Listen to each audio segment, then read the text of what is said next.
Are your choices truly yours, or were they decided long before you arrived? William James turned that anxious question into a usable method. In The Dilemma of Determinism, he argues that freedom is not a luxury concept for philosophers, it is the working condition for moral growth, learning, and responsibility.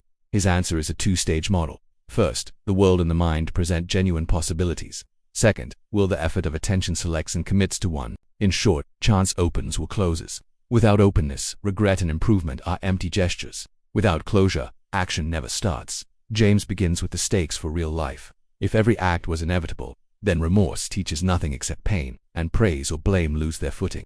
If everything is random, nothing can be learned or trusted. James's middle path is indeterminism, not chaos, but room for alternatives inside a world that is still regular enough for learning. You already live this way. You explore options, weigh reasons, and at some point decide. Afterward, you treat that path as binding and let its consequences educate you. Stage 1 openness is the field of maybes. New ideas appear from memory, intuition, conversation, and context. Habits narrow some paths while curiosity widens others. Chance here does not mean meaninglessness, it means novelty and slack. The system is not fully locked. The mind throws up variants. The environment presents cues. Your history offers associations you didn't script. Creativity, course correction, and genuine learning require this slack. In a strictly fixed picture, other options are ghosts. In James's picture, they are live options until will closes the gate. Stage 2 will's attention held long enough to act. For James, willing is not a mysterious inner push. It is the effort to keep the spotlight on a chosen consideration while competing tugs try to scatter it. The act follows because attention stayed. This is why small, concrete frames, write 3 sentences, send 1 inquiry, walk 10 minutes, change lives. They give attention something it can hold and make completion probable. Identity then grows in the direction of repeated selections. This two-stage picture fits James's pragmatism. Ideas are judged by their fruits, by how they work in experience. A belief in freedom is true enough if it reliably produces clearer action, honest accountability, and sustained learning. A belief that nothing could have been otherwise may sound clever but often paralyzes practice. Pragmatism is not whatever feels good. It is the demand that beliefs earn their keep in conduct and character over time. How do we use this to decide better? Start with the James-style decision protocol. Frame 2 to 4 live options in plain language. If an option is not truly live, drop it. Open the field briefly for each option. List 1 upside, 1 downside, and 1 uncertainty. No essays. This respects stage 1 without drowning in analysis. Choose a criterion for today fit with values. Risk profile, speed of learning, or impact.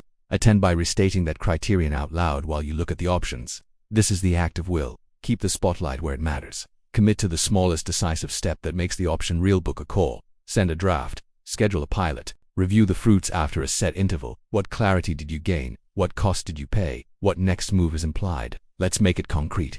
Career. You retorn between staying in a stable role or joining a smaller team with growth upside. Stage 1. Allow novelty talk to 2 people in the target team. Shadow 1 meeting.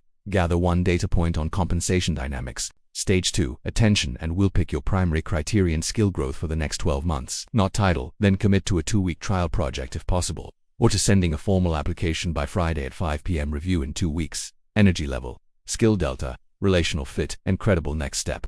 Chance applied options will selected. Consequences taught. Relationships. You sense a recurring tension. Stage 1. Open the field. Consider 2 scripts. Defend my point better versus address tone and pacing first. Stage 2. Hold attention on what you actually value, understanding before agreement. Then take the smallest step. Ask for 5 minutes to reset the pace. Mirror the other person's main point and make 1 clear request. Review the fruit tonight. Did tone improve? Did the topic advance? Is there a next step? Freedom becomes a skill, not a mood. Health. Unsure whether to start with sleep, exercise, or diet. Stage 1. List 1 benefit, 1 cost, 1 uncertainty for each. Stage 2. Pick the highest return on consistency. Often sleep. Commit to a 7-night baseline. Fixed bedtime window, morning light, and a caffeine cutoff. Measure time to sleep and wake quality. Review. If fruits appear, keep. If not, adjust the lever or try exercise as the first anchor. The model keeps you out of endless theory and inside learn by do. James also clarifies edge cases. For irreversible choices, surgery, resignation, large financial moves, expand stage 1 more. Gather expert input, simulate outcomes, run premortems, and slow the clock just enough to avoid blind spots. But end by choosing, otherwise you drift while costs accumulate. For reversible choices, tools, routines, formats, shrink stage 1 and move quickly to stage 2 with tiny trials. Speed creates learning that analysis cannot. There are common traps. Analysis paralysis mistakes. Stage 1 for the whole task. Fix it by imposing a decision deadline and a maximum of 3 decision criteria. Choice overload creates fake options. Fix it by pruning to only live options that you would actually take if chosen. Motivation chasing waits for the perfect mood. Fix it by designing stage 2 as a small, scheduled act independent of mood. Context neglect relies on inner resolve while leaving hijacks in place. Fix it by removing obvious blockers and placing visible cues where action begins. What about responsibility? For James, it's not omniscience about outcomes. It's owning the selection process and its fruits. You meant to do what you did, you held attention there long enough, so you accept results, learn, and, if needed, make amends.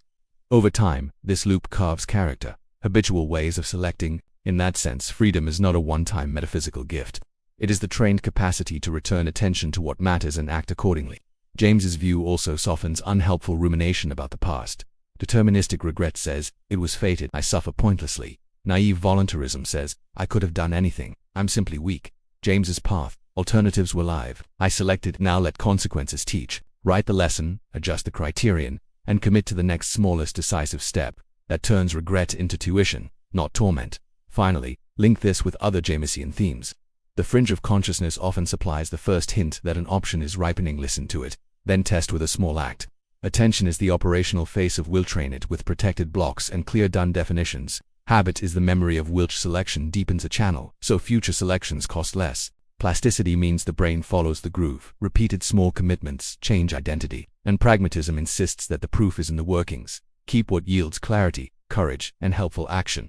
In the end, James does not hand you certainty. He hands you a procedure. Let chance provide genuine options. Let will select and commit. Let consequences teach. Repeat this loop and freedom stops being an abstract debate and becomes a daily craft you can feel in your decisions, your relationships, and the structure of your days.